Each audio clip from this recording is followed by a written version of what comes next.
ఆదివారం జిల్లా కేంద్రంలో నూతనంగా నిర్మిస్తున్న 1003 పడకల జనరల్ ఆసుపత్రి నిర్మాణ పనులను పరిశీలించిన రాష్ట్ర వైద్య ఆరోగ్య శాఖ మంత్రి శ్రీ దామోదర రాజనరసింహ గారు పేదలకు ఎలాంటి ఇబ్బంది లేకుండా ప్రమాణాలతో కూడిన మెరుగైన వైద్యం అందించేందుకు ప్రభుత్వం అన్ని చర్యలు తీసుకుంటుందని తెలియజేశారు. మెడికల్ ఆసుపత్రి సూపరింటెండెంట్, రాష్ట్ర మౌలిక సదుపాయాల సంస్థ ఇంజనీరింగ్ అధికారి నిర్మాణ వివరాలు మ్యాప్ ద్వారా వివరించారు.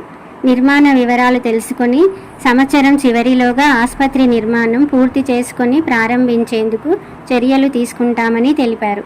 కొత్తగా నిర్మాణం చేస్తున్న జనరల్ ఆసుపత్రి 1003 పడకలు మరియు MCHలో 220 పడకలు కలిపి మొత్తము 1225 పడకలకు గాను అదనంగా డాక్టర్లు, సిబ్బంది, టెక్నీషియన్లు, ఫార్మసిస్టులు, ఇతర సిబ్బంది అదనంగా 600కు పై చిలుకు అవసరం ఉంటుందని ప్రభుత్వము అదనపు సిబ్బంది నియామకంకు చర్యలు తీసుకోనున్నట్లు తెలిపారు.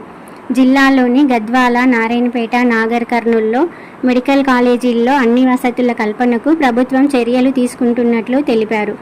PHC సబ్ సెంటరు, ఏరియా ఆసుపత్రులు, బోధనా ఆసుపత్రిలో అన్ని సౌకర్యాలు కల్పించనున్నట్లు తెలిపారు.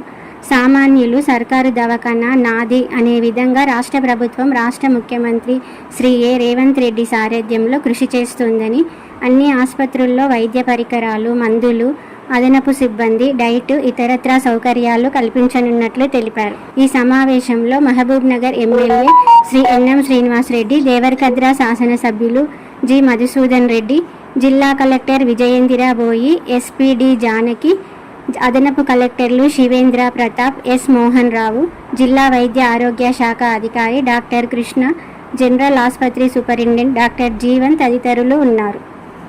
NMC నామ్స్ ప్రకారము ఎన్ని బెడ్స్ ఉండాలి, ఈరోజు ఈ హాస్పిటల్ ప్లస్ MCH రెండు కలిస్తే సుమారు 1225 బెడ్లు ఉన్నాయి. ఆ బెడ్లు ఏర్పాటు చేయబోతున్నాం. అడిషనల్ బెడ్స్ ఇందులో ప్రాణము, వైద్యము, వైద్య విద్య,